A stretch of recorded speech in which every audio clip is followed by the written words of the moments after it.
Rupali Chakankar SIT चौकशीला गैरहजर राहिल्यात या प्रकरणी सुषमा अंधार यांनी रुपाली चाकणकर यांच्यावर हल्लाबोल केलाय। चाकणकरांनी या समन्सला दिलेलं उत्तर संशयास्पद असून कदाचित चाकणकरांना अटकेची भीती असेल असा टोला अंधार यांनी लगावलाय।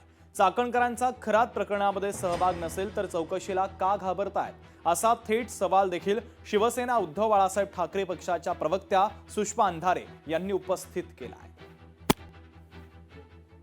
भोंदूबाबा खरात आणि महिला लैंगिक शोषण प्रकरणी आता महिला आयोगाच्या माजी अध्यक्षा चाकणकर यांना एसआयटीने समन्स बजावले।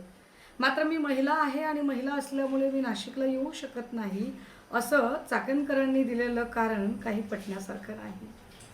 कदाचित चाकणकरांना आपल्याला चौकशीच्या बहाण्याने बोलवून अटक करतील अशी भीती वाटते का? पण मुळात चाकणकरांना अशी भीती का वाटते? कर नाही त्याला डर कसले? जर चाकणकरांचा सगळ्या प्रकरणात काहीच सहभाग नसेल तर चाकणकर या चौकशीला सामोरे जायला घाबरतात का बरं? उपराष्ट्रपती सीपी राधाकृष्णन यांची उपाध्यक्ष अण्णा बनसोड यांनी शिष्टमंडळासोबत सदिच्छा भेट घेतली। 14 एप्रिल भारतरत्न डॉक्टर बाबासाहेब आंबेडकर यांच्या 135व्या जयंती दिनी चैत्यभूमी येथे उपस्थित राहावं अशी विनंती केली।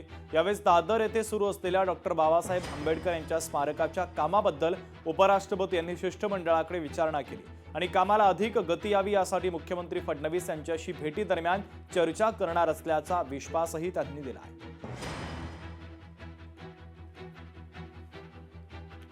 साताऱ्यामध्ये डॉक्टर बाबासाहेब आंबेडकर पुतळा अभियान, ओबीसी हक्कांसाठी साताऱ्यामध्ये सभा आणि नेत्यांचं मार्गदर्शन, संविधान बचावासाठी ओबीसी संघटना एकवटल्या।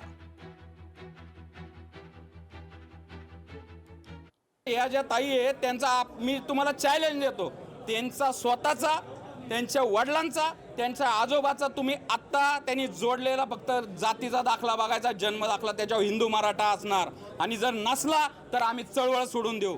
म्हणजे तुमच्या सगळ्या कागदा कुठं तरी एखादा पंजोबा खापर पंजोबाचं काहीतरी लिहून आणायचं।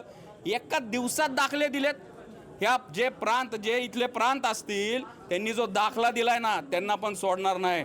कायदा आहे त्याला, 2012चे रूल आहेत, 2000चा ऍक्ट आहे की तुम्ही व्हिजिलन्स केला पाहिजे, त्या तिथल्या गृह चौकशी केली पाहिजे। एका दिवसात दाखला देतो, एवढं नागावताय तुम्ही कायदा सुव्यवस्था, एवढं संविधानाला तुम्ही काय घारताळ भासताय? साताऱ्याच्या जिल्हा परिषदेचं अध्यक्षपद हे ओबीसींना मिळण्याऐवजी ओबीसीची माणसं निवडून आलेली असताना सुद्धा ज्या पद्धतीनं ओबीसींच्या आरक्षणामध्ये ओबीसीच्या अनाथ माती कालवून इथल्या प्रस्थापितांनी मूळ ओबीसीला साताऱ्याच्या जिल्हा परिषदेचं अध्यक्षपद मिळू दिलं नाही, ओबीसीचं आरक्षण संपलंय, ही भावना व्यक्त करायला मी इथं आलो। मुंबई क्लीन लीग कार्यक्रमामध्ये महापौर अनुपस्थित असताना उपमहापौर यांना मानाचं स्थान न देता 4थ्या नंबरला बसवलं असल्याची नाराजी मांडण्यात आली होती। शिवसेनेचे गटनेते अमेय घोले यांनी याबाबत उघड नाराजीचं पत्रही लिहिलं। याबाबत प्रशासकीय अधिकाऱ्यांनी माफी मागितली असल्याची सूत्रांची माहिती आहे।